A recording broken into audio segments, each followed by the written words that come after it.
Hello everyone, আসসালামু আলাইকুম। আজকে যে গাড়িটি আপনাদের সঙ্গে পরিচয় করে দিচ্ছি সেটি হচ্ছে টাটা এলপিটি 1109 48 গ্র্যান্ড।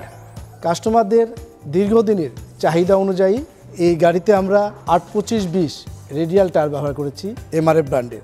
এর ফলে এই টায়ারের লাইফটা অনেক বেশি হবে। 3783 সিসি টার্বোচার্জ ইন্টারকুলার ইঞ্জিন ব্যবহার করেছি এবং 125 হর্স পাওয়ার 2400 আরপিএম, যেটা 4 সিলিন্ডার গাড়ির মধ্যে সর্বোচ্চ হর্স পাওয়ারের গাড়ি। এই গাড়িতে আমরা 400 নিউটন মিটার ফ্ল্যাটার টর্ক ব্যবহার করেছি, যার ফলে গিয়ার শিফট অনেক কম করতে হবে এবং মাইলেজটা অনেক বেড়ে যাবে। 330 ডায়ামিটার ক্লাস প্লেট ব্যবহার করেছি। ক্লাস প্লেটটা বড় হলে ফিকশন এরিয়াটা বড় হয় এবং এর লাইফটা অনেক বেশি হয়।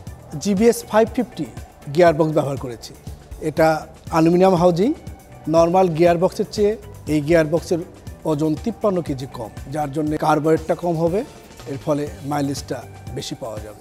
এই গাড়িতে আমরা 4800 হুইল বেজে 22 ফিটের লম্বা চেসিস ব্যবহার করেছি, যার ফলে কার্গো ডাইমেনশনটা অন্য অন্য গাড়ির তুলনায় অনেক বেশি। ড্রাইভারের কমফোর্টের কথা চিন্তা করে আমরা প্যারাবোলিক লিফ স্প্রিং ব্যবহার করেছি, যাতে করে ড্রাইভার দীর্ঘক্ষণ গাড়ি চালালেও ক্লান্ত বোধ করবে না। এই গাড়িতে আমরা টিল্ট এবং টেলিস্কোপিক স্টিয়ারিং ব্যবহার করেছি, যার ফলে ড্রাইভারের সাইজ অনুযায়ী আমরা 4-ওয়ে স্টিয়ারিংটাকে অ্যাডজাস্ট করতে পারি। আগে পিছে উপর নিচ 4-ওয়ে স্টিয়ারিংটা অ্যাডজাস্ট করা যায়।